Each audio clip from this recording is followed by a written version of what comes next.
सफला एकादशीची व्रतकथा। चंपावती नगरीमध्ये एक महिष्मान नावाचा राजा राज्य करीत होता. त्याला 4 मुले होती. त्यातील लुंपक नावाचा मोठा राजपुत्र महापापी होता. तो दररोज परश्री आणि वैश्यागमन तसेच इतर दुसऱ्या वाईट कामाकरता पित्याच्या धनाचा दुरुपयोग करीत होता. तसेच देवता, ब्राह्मण, वैष्णवांची निंदा करीत होता. जेव्हा राजाला त्याच्या मुलाच्या या कुकृत्याबद्दल कळाले तेव्हा त्याने त्याला राज्यातून बाहेर हाकलून दिले. पित्याने हाकलून दिल्यानंतर काय करावे म्हणून त्याने चोरी करण्याचा निश्चय केला. दिवसा तो जंगलात राहत होता आणि रात्री आपल्या पित्याच्याच नगरीमध्ये चोरी करत असे. इतकेच नाही तर तो प्रजेला देखील त्रास देत असे आणि कुकर्म करत असे. त्याच्या या वाढत्या प्रकारामुळे जनता भयभीत झाली होती. त्यानंतर त्याने जंगलात राहत असताना पशुपक्ष्यांची शिकार करून त्याला खाऊ लागला. महिष्मान नगरातील जनता त्याला पकडत तर असे, पण राजाच्या भीतीपोटी त्याला सोडून देखील देत असे. ज्या जंगलामध्ये तो राहत होता त्या ठिकाणी एक भव्य आणि अतिप्राचीन पिंपळाचे झाड होते. नगरातील जनता त्याची मनोभावे पूजा करत असे. त्या झाडाच्या खाली तो महापापी लुंपक राहत होता. त्यामुळे या जंगलाला जनता देवी देवतांची नगरी मानत असत. काही काळ गेल्यानंतर लुंपकच्या अंगावरील कपडे जीर्ण झाल्यामुळे तो निर्वस्त्र झाला. त्यात पौष कृष्ण पक्षातील दशमीच्या रात्री पडलेल्या कडाक्याच्या थंडीमुळे तो कडकडू लागला. दिवस उजाडता उजाडता तो मूर्छित झाला.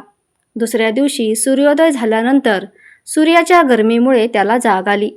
कसाबसा स्वतःला सावरत तो काही खायला मिळते का हे पाहण्यासाठी फिरू लागला. पशुपक्ष्यांची शिकार करण्या इतकी शक्तीही त्याच्या अंगात राहिली नव्हती. त्यामुळे ज्या ठिकाणी झाडांची जमिनीवर पडलेली फळे दिसेल तो ती फळे गोळा करून तो त्याच पिंपळाच्या झाडाखाली आला. तोपर्यंत सूर्य मावळतीला आला होता.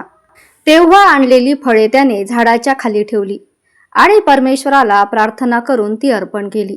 त्याच्या या उपवास आणि जागरणामुळे भगवान प्रसन्न झाले आणि त्याचे सर्व पाप नष्ट झाले. दुसऱ्या दिवशी पहाटे एक अतिशय सुंदर घोडा आणि अनेक वस्तूंनी सजलेला एक रथ त्याच्या समोर येऊन उभा राहिला. त्याचवेळी श्री नारायणाच्या कृपेने तुझे सर्व पाप नष्ट झाले असून आता तू पित्याकडे जाऊन राज्य प्राप्त कर अशी आकाशवाणी झाली.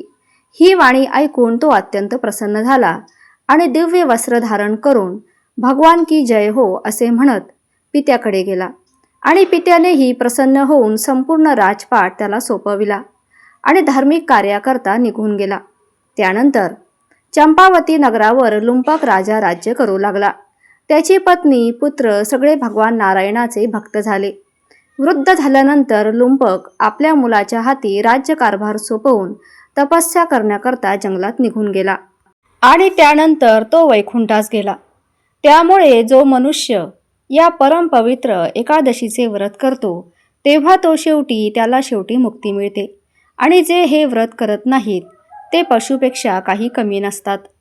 या सफला एकादशीचे व्रत केल्याने, महात्म्य वाचल्याने किंवा श्रवण केल्याने मनुष्याला अश्वमेध यज्ञाचे फळ मिळते. पौष मासामध्ये कृष्ण पक्षाच्या एकादशीच्या दिवशी केले जाणारे सफला एकादशीचे व्रत यंदा मार्गशीर्ष महिन्यात आलेले असून सोमवारी 15 डिसेंबरला येत आहे. शास्त्रानुसार ते नेहमीप्रमाणेच मनोकामना पूर्ण करणारी एकादशी आहे.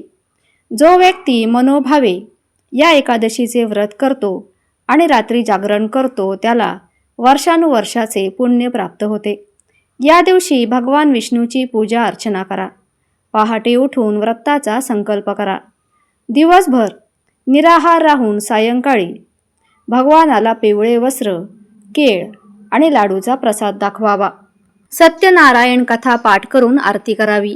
या एकादशीच्या दिवशी तांदळाचा कोणताही पदार्थ बनवू नये किंवा भगवान विष्णूला तांदूळ अर्पण करू नये. दुसऱ्या दिवशी पहाटे सूर्य भगवानाला अर्घ्य अर्पण केल्यानंतर व्रताचे पारायण करावे.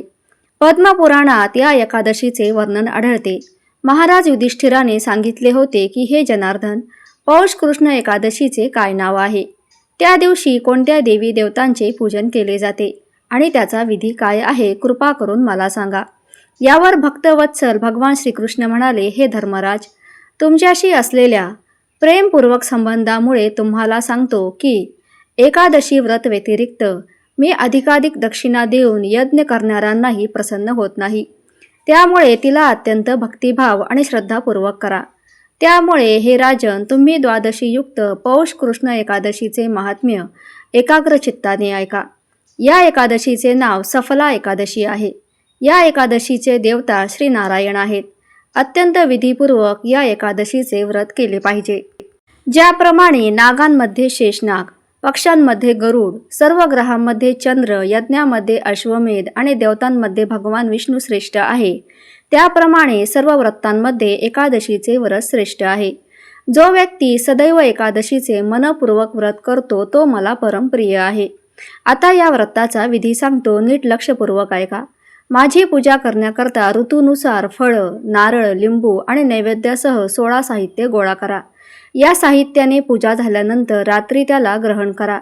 या एकादशीच्या व्रताप्रमाणे यज्ञ, तीर्थ, दान, तप तसेच इतर दुसरे कोणतेही व्रत नाही. 5000 वर्ष तप केल्यानंतर जे फळ मिळते त्यापेक्षा जास्त सफला एकादशीचे व्रत केल्याने मिळते. सफला एकादशी पूजा पद्धत: सकाळी लवकर उठून स्नान करून देवघरात पूजा करावी. उपवासाचा संकल्प घ्यावा. चौरंगावर लाल वस्त्रावर भगवान विष्णूचा फोटो ठेवावा. भगवान विष्णू आणि देवी लक्ष्मीची पूजा करावी. फुलं, फळ, धूप, दीप, नैवेद्य अर्पण करावा. आरती करावी व कथा पठण करावी. एकादशीचे व्रत करणाऱ्या भक्ताने दिवसभर अन्न सेवन करू नये आणि फलाहार करू शकतात. या दिवशी सकाळी आणि संध्याकाळी भगवान विष्णूची पूजा करावी. दिवसभर विष्णूच्या मंत्राचा जप करावा. विष्णूच्या कथा पठण कराव्यात. दुसऱ्या दिवशी सकाळी द्वादशीला पुन्हा विष्णूची पूजा करावी. पूजेनंतर गरजू लोकांना अन्नदान करावे आणि उपवास सोडावा. सफला एकादशीच्या दिवशी करा हे अत्यंत साधे सोपे उपाय. 1. सफला एकादशीच्या दिवशी भगवान विष्णू यांचे पूजन केले जाते. या दिवशी पूजेच्या नंतर दान करणे खूप शुभ मानले जाते.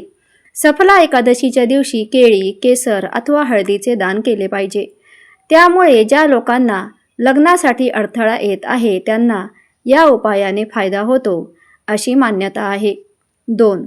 सफला एकादशीच्या दिवशी उपवास करणे खूपच फलदायक असते. या दिवशी उपवास केल्याने धन, धान्य, मान, सन्मान तसेच संतती प्राप्त होते अशी धार्मिक मान्यता आहे. 3. सफला एकादशीच्या दिवशी श्री विष्णू यांना पिवळे फूल, गूळ आणि चण्याची डाळ अर्पण केली पाहिजे.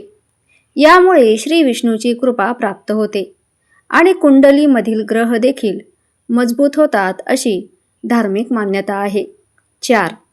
जर कोणी व्यक्ती खूपच आर्थिक अडचणींचा सामना करत असेल तर त्यांनी सफला एकादशीच्या दिवशी भगवान विष्णूसोबत माता लक्ष्मीचे देखील पूजन केले पाहिजे. या दिवशी गरिबांना कपडे, अन्नदान केले पाहिजे. त्यासोबतच मंदिरात तुपाचा दिवा लावला पाहिजे. यामुळे त्यांचे धनवृद्धीचे रस्ते मोकळे होतात. ही सर्व माहिती धार्मिक पुराणानुसार दिलेली आहे. त्याचबरोबर यातून कुठल्याही प्रकारची अंधश्रद्धा पसरवण्याचा हेतू नाही. त्यामुळे व्हिडिओ आवडल्यास लाईक, शेअर, सबस्क्राईब अवश्य करा. धन्यवाद.